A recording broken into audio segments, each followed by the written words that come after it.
Assalamualaikum warahmatullahi wabarakatuh. Alhamdulillah wassalatu wassalamu ala Rasulillah Sayyidina Muhammad ibni Abdillah wa ala alihi wa sahbihi wa mawalah amma ba'du. Baiklah adik-adik sekalian yang dirahmati Allah Subhanahu wa taala. Insyaallah kita akan lanjutkan kuliah kita pada kesempatan kali ini yang mana kita akan membahas tentang moralitas. Dan ketika saya membahas tentang moralitas ini, saya akan membagi menjadi 2 kali pertemuan agar mungkin tidak bosan ya, karena pembahasannya sebenarnya panjang sekali, akan tapi saya berusaha menyampaikannya simpel dan mudah difahami. Nah, semoga kalian dengan apa yang saya sampaikan ini dapat memahami tentang hakikatnya dari moralitas yang mana kita bahas dalam mata kuliah kali ini. Memang moralitas ini tidak bisa kita hindari ya, tidak bisa dihindarkan dari mata kuliah etika profesi hukum, karena setiap individu pasti harus mempunyai moralitas yang tinggi. Moralitas inilah yang akan dinilai oleh manusia, oleh orang-orang di sekitar kita, sehingga jika kita tidak tahu dan tidak belajar, maka kita nggak tahu ini benar nggak sih, moral nggak sih, sesuai moralitas nggak sih. Atau bahkan kita juga sering melanggar moralitas tersebut, karena moral itu pada umumnya itu tidak tertulis. Nah, seperti pelanggaran di tempat umum, kemudian dia itu jujur atau tidak dalam hatinya ketika dia mendapatkan yang bukan haknya. Nah, itu adalah termasuk dari moralitas. Nah, tidak usah berlama-lama, mari kita lanjutkan kuliah kita dan saksikan videonya sampai habis. Selamat menyaksikan dan meneruskan kuliah pada kali ini.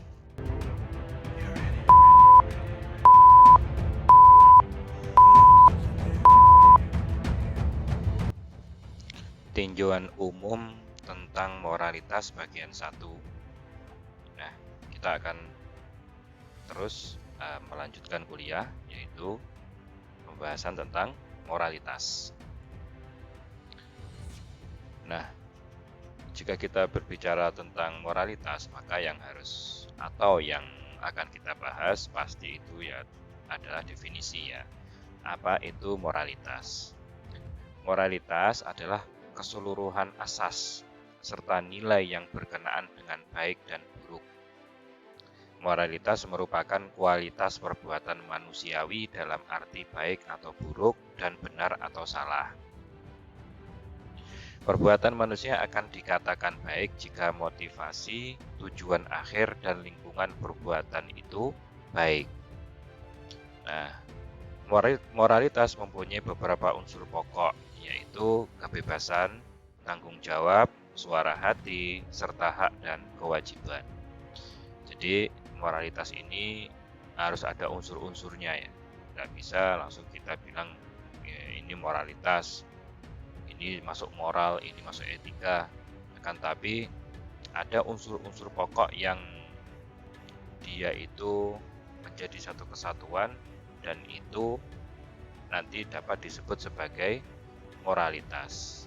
Nah, dan ini juga masuk dalam perbuatannya. Nah, tidak ada isi hati, tidak ada, ini masuknya dalam perbuatan. Oke, lanjut. Kemudian kebebasan sebagai unsur pokok moralitas. Nah, tadi kan unsur moralitas ada yang namanya kebebasan, kemudian ada yang namanya tanggung jawab, suara hati, serta hak dan kewajiban. Nah, kita sekarang akan membahas kebebasan dahulu. Kebebasan yang bagaimana sih yang sebagai unsur pokoknya moralitas ini? Nah, mari diperhatikan. Kebebasan merupakan unsur penting dalam norma moral ya. Kebebasan memberikan pilihan bagi manusia untuk bersikap dan berperilaku. Hal ini sangat esensial mengingat norma moral itu adalah yang otonom. Jadi selalu ada pilihan alternatif bagi manusia untuk bersikap dan berperilaku berdasarkan nilai-nilai yang diyakininya. Adapun kebebasan manusia itu dibagi menjadi dua golongan besar. Nah, jadi ada dua golongan besar yang menganut, yang menjadi faham, memahami kebebasan itu gimana. Apa dia itu kalau kamu bebas terus misalkan kamu bakar rumah orang kan bebas gitu. Atau misalkan kamu mau misalkan lapar pengen ikan terus tiba-tiba ngambil ikannya orang di kolamnya gitu, terus dia kan kita kan bebas, kita kan manusia yang bebas gitu ya, enggak ya.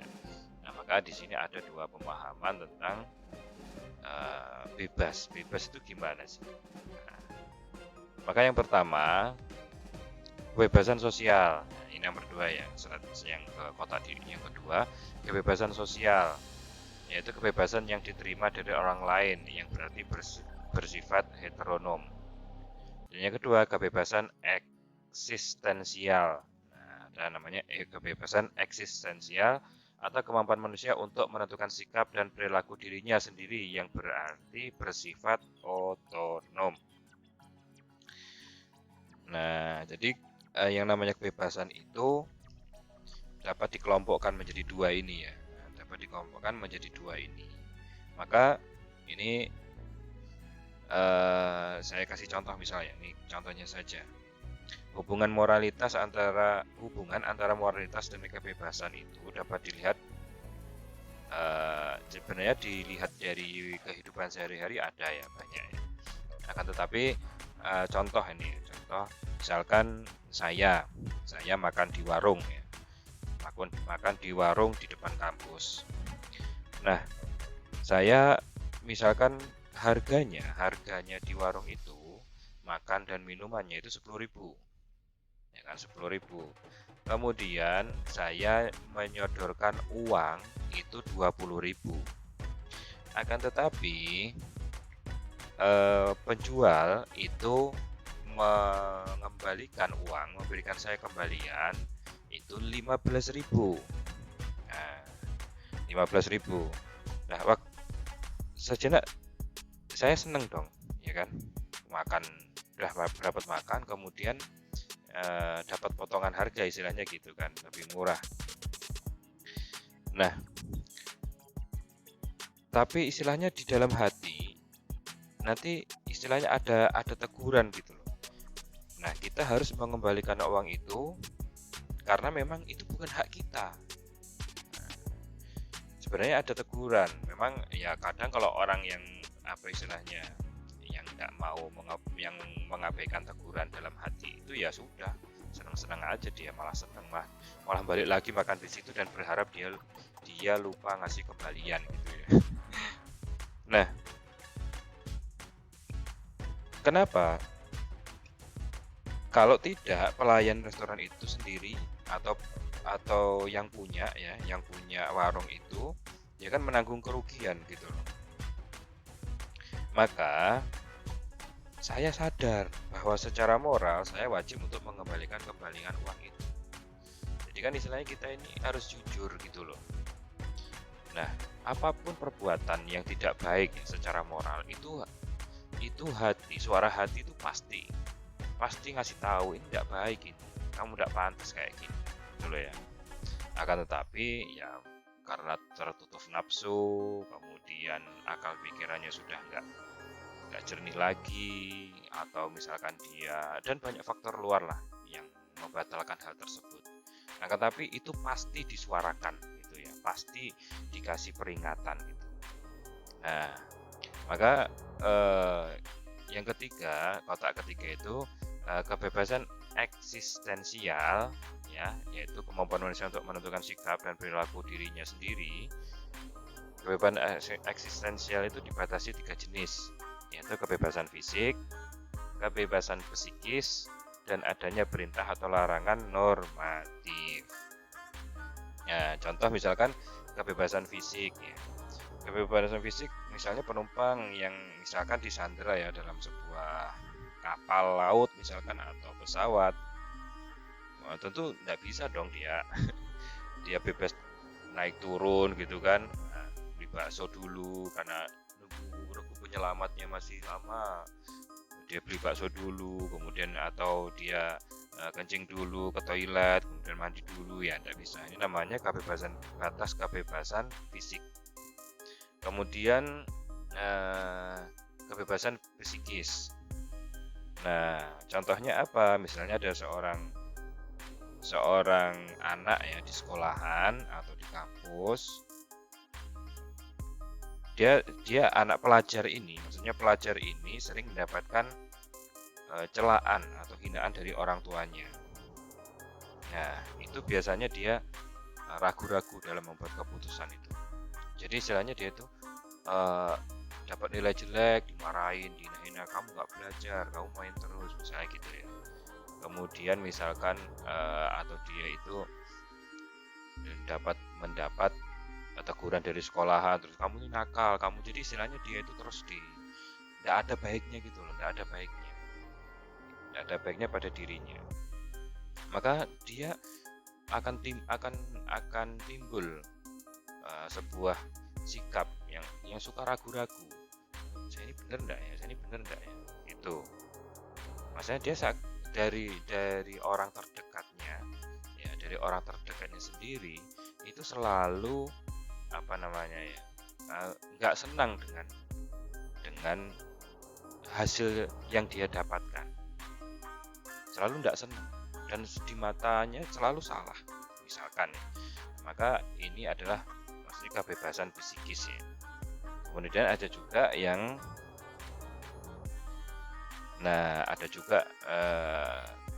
perintah atau larangan normatif, dalam artian di sini ya membatasi manusia berbuat seenaknya saja. Tapi kan ini kan perintah atau larangan atau normatif ini kan ya undang-undang atau kitab suci, nah gitu ya. Yang ini sudah diatur, sudah jelas lah ya. Nah, kemudian selanjutnya tadi yang kedua adalah tanggung jawab sebagai unsur pokok moralitas. Tanggung jawab dapat diartikan sebagai kesediaan dasariah, ya kesediaan dasar lah gitu ya, untuk melaksanakan apa yang menjadi kewajibannya. Kewajiban merupakan beban yang harus dilaksanakan. Setiap bentuk tanggung jawab senantiasa menuntut pertanggungjawaban. Apabila perbuatan itu sudah selesai dilakukan kepada dirinya sendiri, masyarakat luas, dan Tuhan. Jadi intinya manusia ini semuanya memikul tanggung jawab. Entah tanggung jawab terhadap dirinya sendiri, tanggung jawab dia kepada Tuhannya, dan tanggung jawabnya kepada orang lain. Itu pasti. Nah, kalau nggak mau ada tanggung jawab ya jangan hidup. Itulah intinya. Jangan hidup. Bahkan orang yang tinggal di hutan pun istilahnya ya, dan bersinggungan dengan makhluk yang lain, itu dia juga punya tanggung jawab. Maka yang mana dia akan dibebankan kewajiban yang harus dilaksanakan. Nah, ini contoh kalau sehari-hari kita, seorang mahasiswa kewajibannya adalah belajar. Jika ia belajar, maka ia telah memenuhi kewajiban dan tanggung jawabnya. Nah, terus misalkan ukurannya apa? Kadarnya itu apa? Kadarnya adalah bagaimana ia belajar. Jika selesai ujian nanti dapat nilai A atau B atau C, maka itulah kadar pertanggungjawabannya. Jadi istilahnya tanggung jawab itu juga bisa dinilai ya, diukur. Jika mahasiswa ini malas belajar dan ia sadar akan hal itu, tapi ia tetap tidak mau belajar dengan alasan repot lah, capek lah, ketemu mantan lah, atau istilahnya galau lah, sudah berarti dia tidak memenuhi kewajiban dan tanggung jawabnya. Jadi harus jelas ya, istilahnya ada ukurannya gitu, kayak tadi kebebasan juga ada ukurannya, tanggung jawab itu juga ada ukurannya, ada kadarnya. Bahkan istilahnya kalau ini kan karena ini ilmu eksak ya istilahnya, jadi kan jelas, ada jelas ukurannya. Atau misalkan begini, Pak, ada anak yang sudah belajar, sudah istilahnya mati-matian gitu ya, kerjakan tugas dan lain sebagainya, dia tetap dapat nilai misalkan B, yang mana nilai B ini ya dibilang dia itu melakukan tanggung jawabnya secara 100% atau misalkan di atas 60% ya enggak, karena cuma dapat B. Tapi memang anak ini mungkin dinilai memang tidak terlalu pintar dalam mata kuliah ini gitu. Jadi walau dia sudah berusaha dan segala macam, tapi dapat nilai B gitu misalkan. Apakah dia istilahnya pertanggungjawabannya dan kadar pertanggungjawabannya itu istilahnya rendah dibanding yang dapat A, padahal dia itu ya yang penting mengerjakan tugas masuk gitu aja. Tapi karena dia memang basic dan kesukaannya itu di mata kuliah itu, dia enjoy dan dia dapat nilai bagus gitu. Nah, apakah seperti itu? Bagi penilaian saya, ya, yang mana A, B, C itu kan hanya simbol ya, hanya simbol. Sedangkan manfaat tidaknya itu kan nanti. Ini kita kalau bicara kadernya itu kita bicarakan dengan lebih lanjut gitu. Kenapa? Karena kalau kita langsung memvonis sesuatu itu berdasarkan angka, bukan berdasarkan hasil yang sementara, itu juga bagi saya kurang baik atau kurang pas. Nah, akan tapi jika misalkan ini kan masalahnya begini, banyak mahasiswa itu yang mengejar nilai gitu. Ya pokoknya gimana dapat A, tapi dia nggak berusaha memenuhi atau berusaha memaksimalkan belajarnya, kemudian dia juga tidak memaksimalkan potensinya, hanya ngejar nilai, tapi sebenarnya dalamnya itu kosong.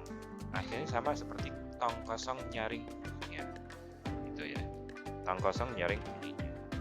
Nah, maka bagi orang yang benar-benar dia sudah belajar, benar-benar berusaha, akan tetapi mungkin karena dia baru berusaha mempelajari, berusaha menyenangi mata kuliah tersebut, dan waktunya yang namanya belajar mata kuliah kan tidak panjang gitu loh.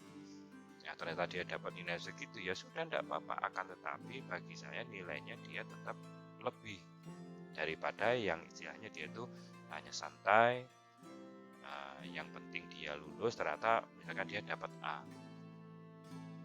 Ini kan yang sering dikejar, maksudnya yang sering dikejar oleh orang tua, bahkan oleh kita pun. Loh Pak, saya kamlut misalkan gitu kan. Secara oke, kamlut. Dia pas wisuda bagus gitu, pakai apa itu istilahnya, selendang kamlut lah gitu ya.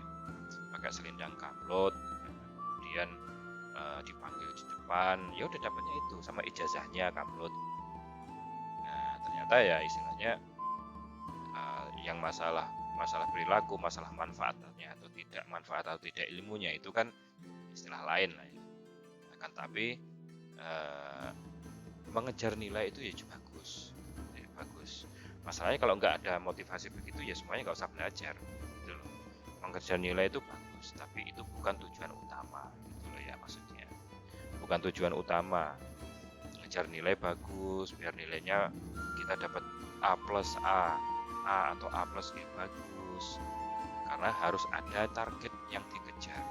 Cuman jangan langsung menilai hal tersebut sebagai wujud kurangnya tanggung jawab yang sudah dibebankan kepada seorang mahasiswa. Nah, kemudian yang terakhir ini, dengan adanya rasa tanggung jawab, maka kebebasan yang diberikan kepada setiap individu tidak akan terjadi kekacauan atau hal yang tidak diinginkan oleh masyarakat. Nah, ini kalau kaitannya hubungannya dengan masyarakat, yang namanya tanggung jawab sebenarnya kalau dalam masyarakat itu tanggung jawab itu enggak seketat misalkan kita di sebuah instansi atau misalkan di kampus atau di sekolahan. Karena tanggung jawab dalam masyarakat itu fleksibel. ya ada target-target atau kekurangan-kekurangan apapun itu bisa dimaklumi lah ya. Karena memang yang namanya masyarakat itu pasti ya, istilahnya mudah memahami lah. Yang penting orangnya bertanggung jawab, beda kalau tidak bertanggung jawab. Yang penting ada etikat baik bertanggung jawab. Manusia itu mudah untuk senang kepada kita, kemudian menganggap kita itu bertanggung jawab. Akan tetapi jika orangnya itu tidak mau bertanggung jawab, itu penilaian manusia akan langsung berbeda. Nah, kemudian selanjutnya suara hati sebagai unsur pokok moralitas. Jadi ada kebebasan, ada tanggung jawab, ada juga suara hati. Nah, suara hati adalah suara kejujuran, tetapi tidak identik dengan hakikat kebenaran itu sendiri. Maksudnya gimana? Artinya suara hati mungkin saja salah, ya, tetapi kesalahan suara hati itu karena ketidaktahuan si pemilik suara hati, bukan karena dia sengaja berbuat salah. Ya, suara hati ini ada yang mengatakan suara hati ini sama dengan hati nurani ya. Nah, sama seperti hati nurani. Akan tetapi saya istilahnya mengatakan ya ada perbedaan sih ya. Ada perbedaan dari suara hati dan suara hati nurani, maaf. Dari suara hati dan hati nurani. Karena suara hati itu memang dari alam bawah sadar ya, ada pada diri kita, dan itu dia itu selalu jujur gitu loh. Walaupun tidak benar, karena ya memang tidak tahu gitu ya. Beda dengan hati nurani. Hati nurani itu cenderung apa ya? Ya benar gitulah, cenderung benar. Terus kalau dibedakan gimana Pak? Gitu kan? Ya, misalkan kita bedakan ya perbedaan antara hati nurani dan suara hati. Nah, kalau suara hati tadi ya, kalau suara hati itu dia itu jika kita mengalami situasi ya, yang mengharuskan memilih sikap-sikap moral tertentu, maka yang hadir adalah hati nurani. Maaf, yang hadir adalah suara hati. Jadi kita misalkan dihadapkan dengan moralitas, sikap-sikap moralitas tertentu dalam masyarakat ya. Kayak tadi orang makan, kemudian harganya sekian, ternyata kembaliannya itu lebih. Nah, jika dia sadar ini tidak benar ini, karena dia akan rugi nanti gitu loh. Yang milik warung ini rugi, atau mbak kasirnya ini dia akan ganti kesalahannya dia, keteledoran dia, kan kasihan gitu loh, gajinya dipotong nanti. Nah, ini yang bilang begitu itu adalah suara hati. Nah, suara hati ini ya bisa salah tadi ya, bisa salah, bisa saja benar, karena memang suara hati ini tergantung informasi yang dimiliki oleh si pemilik suara hati tersebut. Tapi hal tersebut bukan karena kesengajaan ya, Ya misalkan mungkin bisa salahnya gimana? Misalkan bisa salahnya tadi ini nggak bener ini, misalkan gitu kan, yang kembalian tadi. Terus misalkan tak balikin aja berapa gitu misalkan. Ya macam-macam. Nah, kemudian selanjutnya kesalahan terjadi sebab hasil data penilaian yang mendukung kesimpulannya keliru. Secara sadar atau tidak, data tersebut telah mengalami internalisasi dalam batin. Data tersebut dipasok secara terus-menerus oleh 3 pemasok utama atau lembaga normatif. Jadi, misalkan tadi ada kesalahan suara hati gitu. Kan ini kan kesalahan suara hati ini kan karena ada pasokan informasi atau data lah ya. Nah, 3 pemasok utamanya itu siapa saja? Yang pertama, 3 pemasok utama adalah masyarakat, seperti ya pemerintah, seperti berita-berita ya, berita-berita broadcast-broadcast dari pemerintah, berita di TV, kemudian guru dalam kelas atau dalam pendidikan, teman dalam pergaulan, orang tua ketika di rumah, atau pemuka agama ketika ceramah atau ketika mengadakan kajian. Nah, pertama masyarakat, kemudian ideologi termasuk agama, dan kode etik profesi serta super ego pribadi. Nah, super ego pribadi. Nah, inilah yang menjadi yang menjadi pemasok utama data penilaian yang nanti akan disimpulkan oleh suara hati. Nah, tergantung orang masyarakatnya lah ya. Kemudian selanjutnya, hak dan kewajiban sebagai unsur pokok moralitas. Nah, yang terakhir ya, unsur moralitas itu ada hak dan kewajiban. Nah, manusia itu mempunyai hak khusus dan hak umum. Ini dalam etika profesi hukum itu hak itu ya istilahnya banyak sekali ya kalau kita bahas hak ya. Kita kerucutkan saja, yaitu mempunyai hak khusus dan hak umum. Apa itu hak khusus? Hak khusus adalah yang dimiliki karena ada relasi atau fungsi khusus berdasarkan perjanjian antara beberapa orang, sama lah seperti transaksi gitu ya, kontrak kerja. Dan hak umum atau hak asasi manusia, yang mana hak asasi di Indonesia diatur dalam Undang-Undang Dasar 1945 pasal 28 A sampai 28J dan Undang-Undang Nomor 39 tahun 1999 tentang HAM. Apa saja yang dibahas di situ? Yang dibahas di situ ya ini tidak saya sebutkan semua ya, banyak ya. Seperti hak untuk hidup, untuk berkeluarga dan melanjutkan keturunan, hak mengembangkan diri, hak memperoleh keadilan, hak untuk mendapatkan kewarganegaraan, hak untuk memeluk agama, untuk berserikat, untuk mendapatkan jaminan sosial, hak atas kebebasan pribadi, hak merasa aman, hak atas kesejahteraan, hak memperoleh pendidikan, pekerjaan, memperoleh perlindungan, dan lain sebagainya. Nah, itu hak asasi manusia yang ada dalam Undang-Undang Dasar 45 dan Undang-Undang Nomor 39 tahun 1999. Kemudian selanjutnya ada korelasi antara hak dan kewajiban. Setiap kewajiban seseorang berkaitan dengan hak orang lain, begitu juga sebaliknya untuk memenuhi hak tersebut. Jadi memang harus ada korelasi ya. Pasti ada hubungan ya, ada kaitan untuk antara hak dan kewajiban dengan orang lain.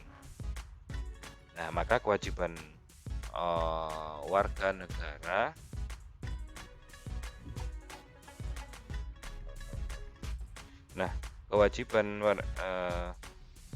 selanjutnya ya, kewajiban pemerintah dalam undang-undang tentang HAM yaitu pemerintah wajib dan bertanggung jawab menghormati, melindungi dan menegakkan dan memajukan HAM.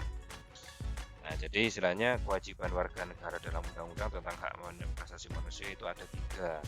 Yang pertama, kewajiban taat kepada undang-undang dan hukum. Yang kedua, kewajiban bela negara. Ini semua pasti berkaitan ya, hubungan dengan hak orang lain ya. Yang ketiga, kewajiban menghormati hak asasi orang lain, moral, etika, dan tata tertib kehidupan bermasyarakat, berbangsa, dan bernegara. Jadi kewajiban ini sebagai unsur pokok moralitas tidak bisa terlepas, karena memang sudah unsur pokok. Kalau dalam agama atau dalam sholat istilahnya rukun ya, tidak bisa dihilangkan. Kalau cacat hilang salah satunya ya berarti cacat moral nanti, misalnya moralnya tidak sah, seperti sholatnya tidak sah. Nah, inilah unsur pokok dalam moralitas. Kemudian selanjutnya hukum moral.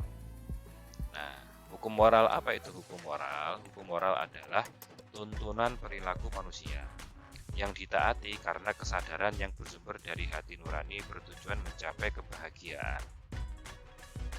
Ini adalah hukum moral ya. Nah, Hukum moral umumnya tidak tertulis.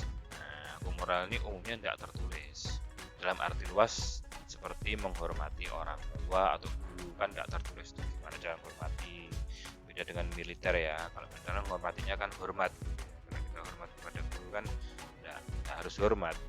Penting ada sikap penunjukan hormat, tidak ada aturan tertulisnya gitu loh.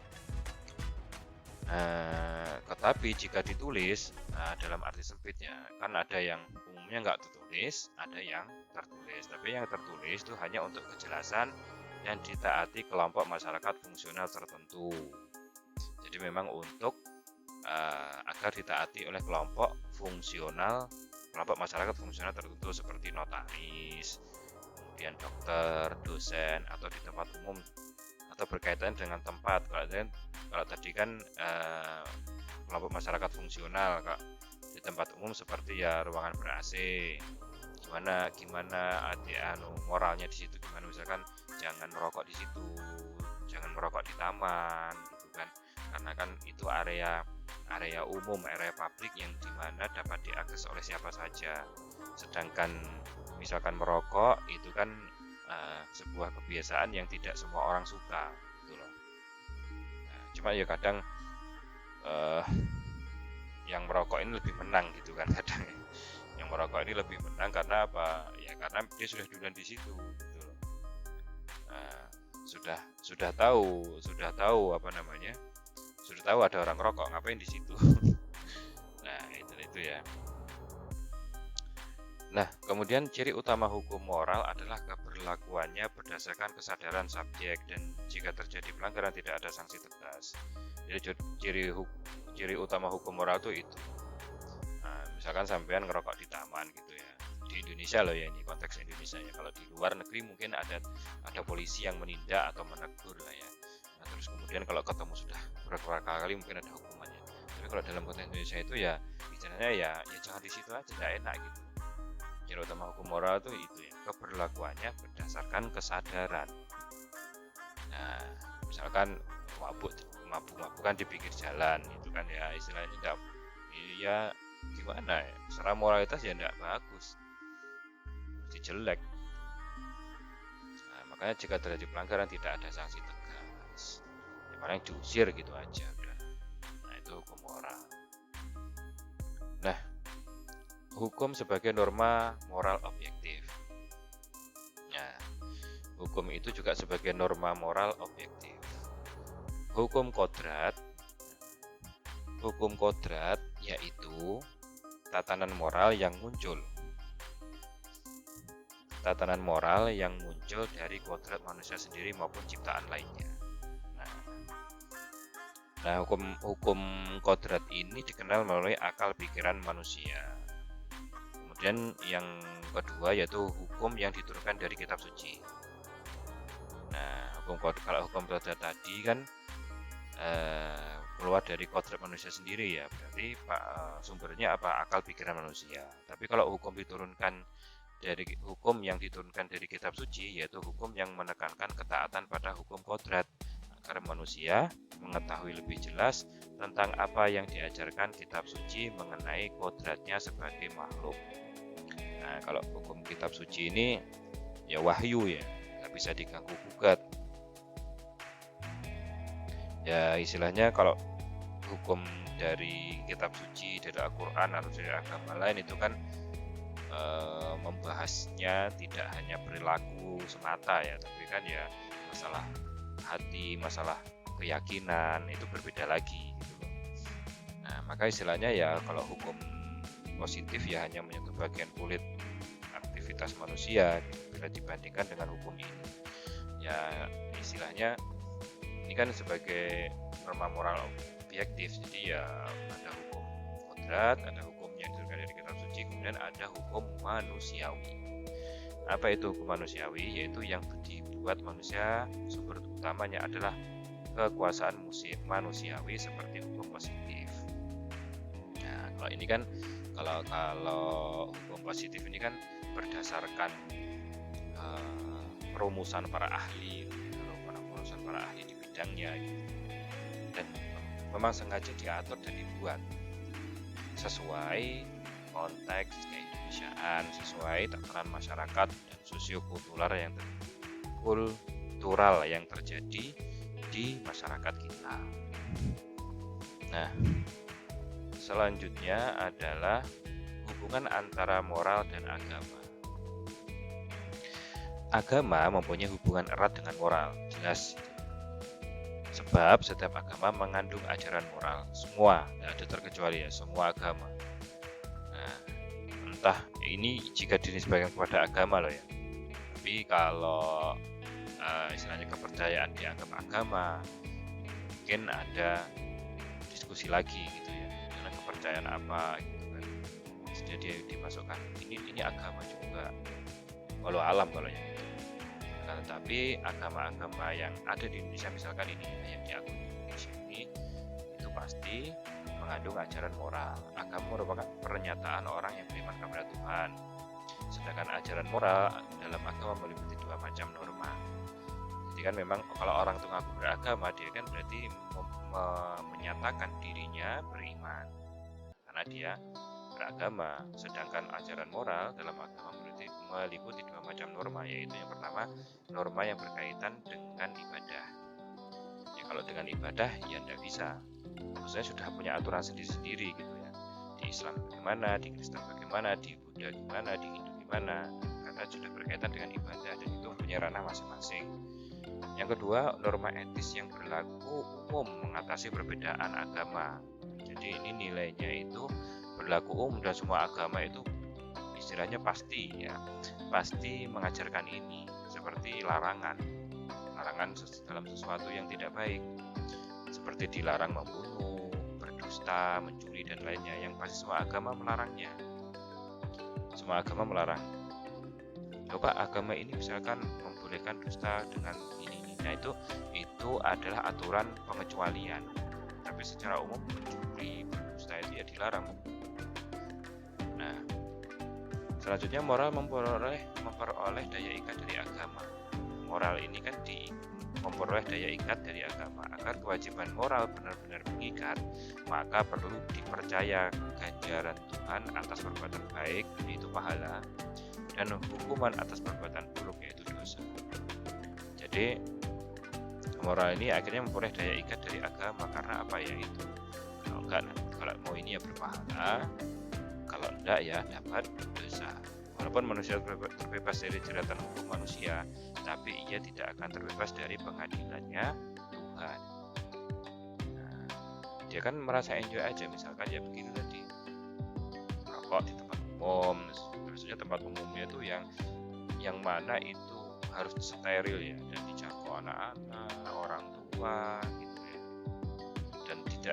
dan di situ memang buat senang-senang, maksudnya buat canda-canda.